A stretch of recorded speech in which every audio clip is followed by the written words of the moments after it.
Good evening to you all, boys and girls. No more boys and girls, but gentlemen and ladies. I'm told that Shalini and Rahul, Prashant, and then I'm missing some names, forgive me. I'm told Lakshmi. I believe you are the heartbeat of this program. This is made possible mainly because of your effort and your involvement. And also there are many others who are behind the scenes. We may not be mentioning your names, but you have done a fantastic job in gathering all these students and creating this fantastic program, which is turning out to be a splendid thing. I want to appreciate all the office bearers for making this program a grand success. I'm also told that there are people who travel from far off countries, some from Australia this morning, some from Dubai, some from Canada, some from USA. You have traveled for a long distance and you came here to attend this reunion of your class of 98, and it's really thrilling that you could be here and attend this function and be part of this. I want to appreciate all of you for being here. I want to especially appreciate the office bearers for making this program a possibility. And then thanks for all those who made some extra arrangements and have taken extra efforts in making this gathering a grand success. I'm now mixed up in my feelings.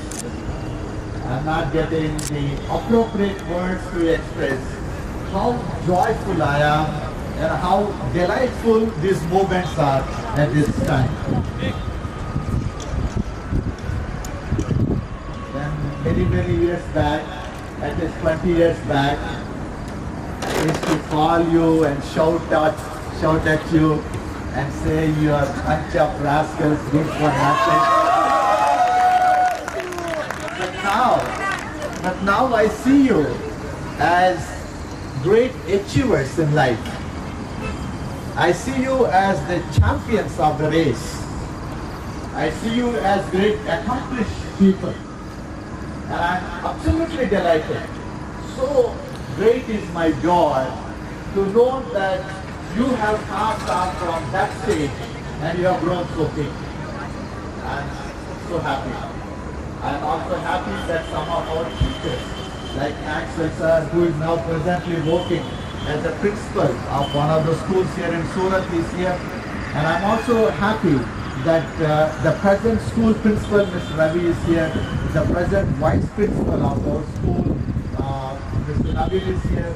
And then the present vice principal of higher secondary school, Mr. Israel, are here with us. It's so good to have all of you. Boys and girls, I must say something to you. We may not get this occasion. I'm not going to teach the class, but I want to give you just a few tips.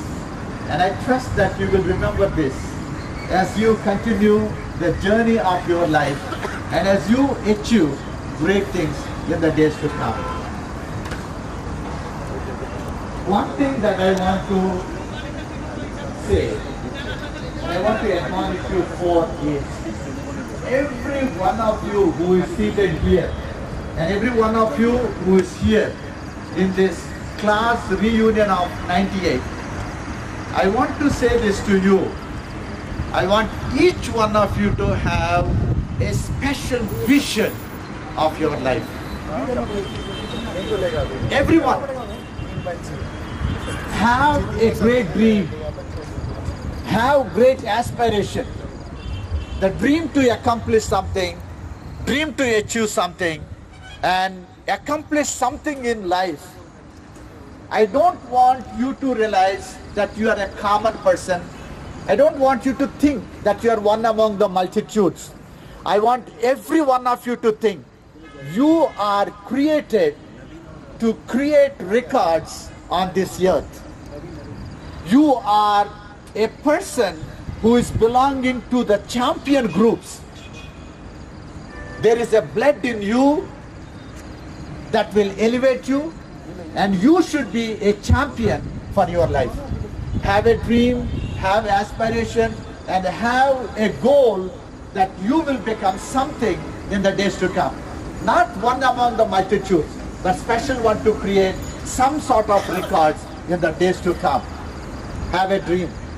You may be a common person, you may be slow at speech, you may not be very handsome, you may be black in complexion, you may be very short, but I want you to know you are a champion, and in you there is a champion blood. If you decide, if you dream big, and if you have that aspiration, you will be a record creator and you will not be a common person. Just to, I know it's a very precious, this time is not for lecture, this time is not for message, but this I thought that I must give you this thought. Just a thought for you. How an individual can accomplish great things. In the case, in United States, there was a school that was meant for all the white people. Only whites can come and get educated. After few years of time, there came a rule in United States that no school should be kept for whites, but even the blacks also can be educated in the same school. So there came a boy and started attending the school. He was very shy. He was not very great in his academical pursuit, but he had a desire that he should turn out to be something.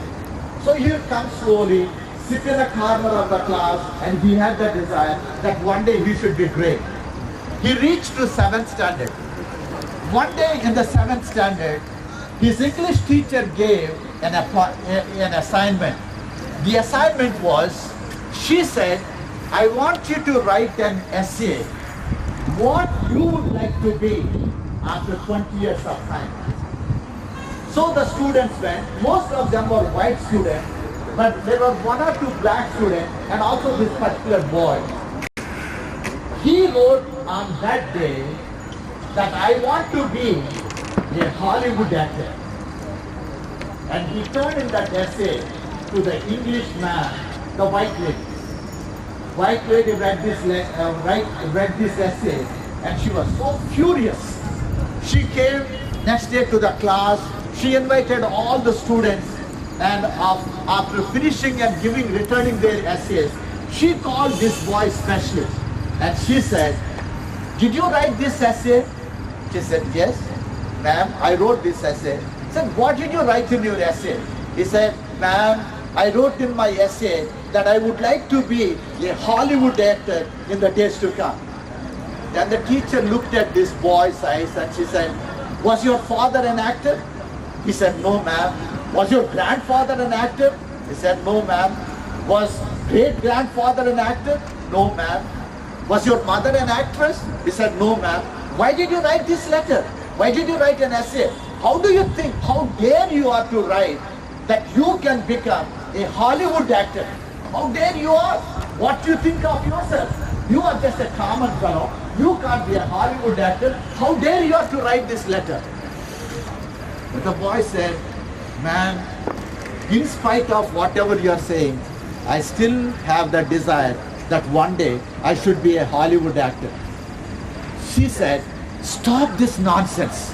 You are stupid, you are rascals, you are good for nothing, and you don't say what you have said in your letter, in your essay." The boy was very sad.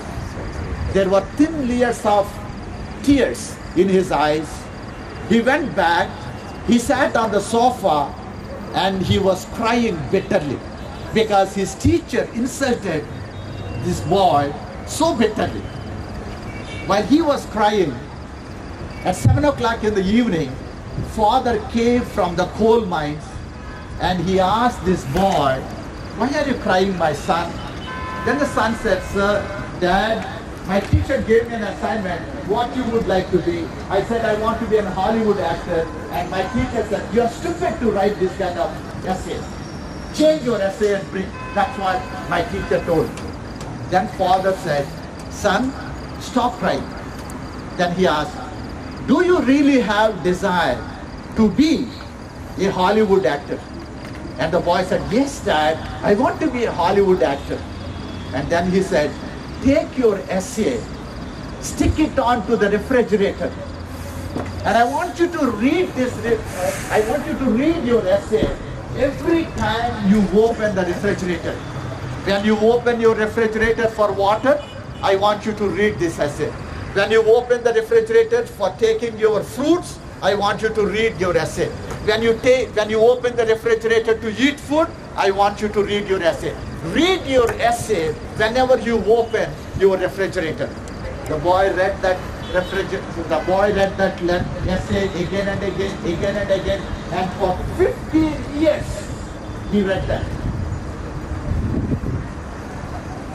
And after 15 years, when his college graduation was ready to take place, when all the college students were being interviewed, there was a team that came from Hollywood, and they interviewed all the other students.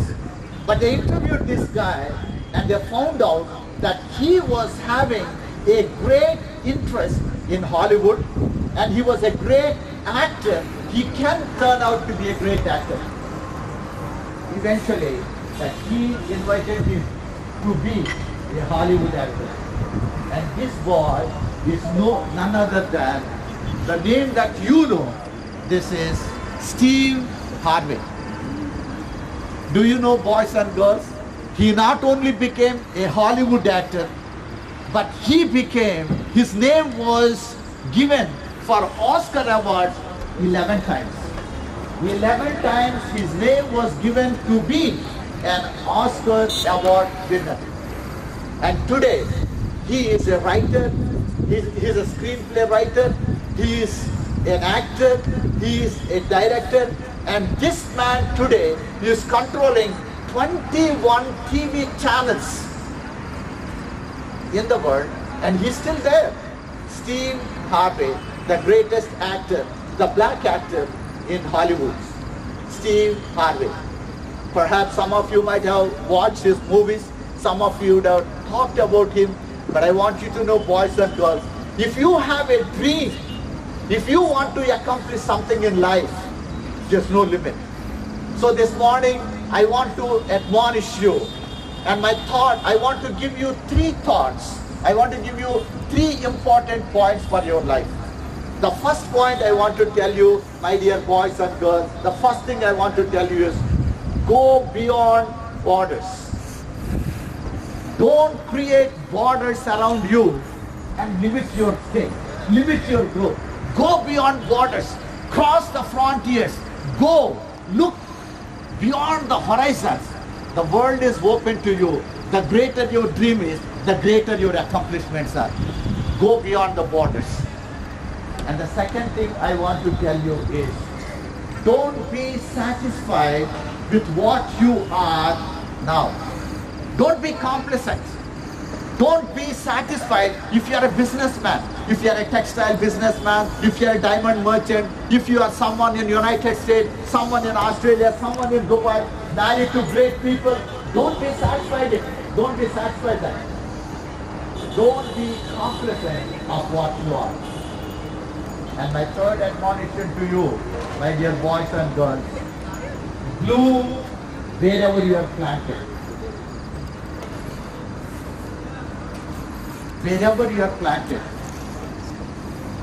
Maybe you are in the desert. Maybe your life is going through hills and valleys. Maybe you are struggling now. Maybe you are someone who is controlling maybe $1 million business. Have desire and goal that one day you should control $100 million business. Bloom wherever you are planted. You will grow and you will be a victorious man. And my last admonition to each one of you is this. Always work for the welfare of others. Whatever the prosperity you have, whatever you are gaining, whatever the things that you are getting, always work for the welfare of others. And trust me, God will lead you to such elevated places because you are working for others. He will make you great. He will make you a champion. He will make you an excellent man, and He will give you all the prosperity that you are desiring for. When you have at your heart the interest of others, interest for others, and when you work for the welfare of society and community and for others, you will grow to be great, you will grow to be big, and you will still be a man of prosperity, a woman of prosperity. You will be great and good. God bless you all.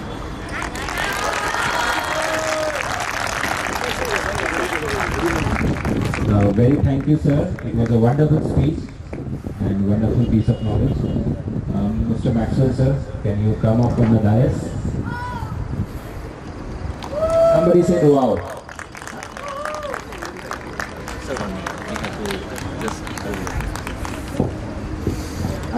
When Maxwell sir used to teach us, so what feeling exactly I had, I want to share with you all. The most smartest, the most coolest, उनके बाल जैसे आगे से ऐसे होते थे.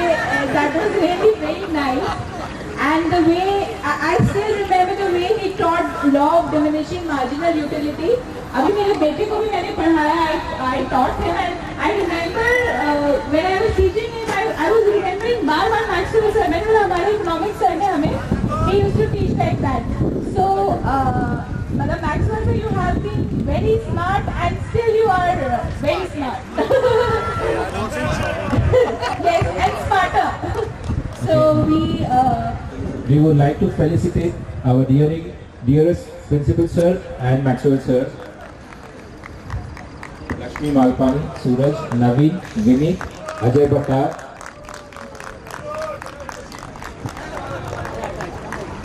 With this, open बोलेंगे वो छोड़ देना. Dear boys and girls, gentlemen and ladies, with these great thoughts, we now declare this reunion open.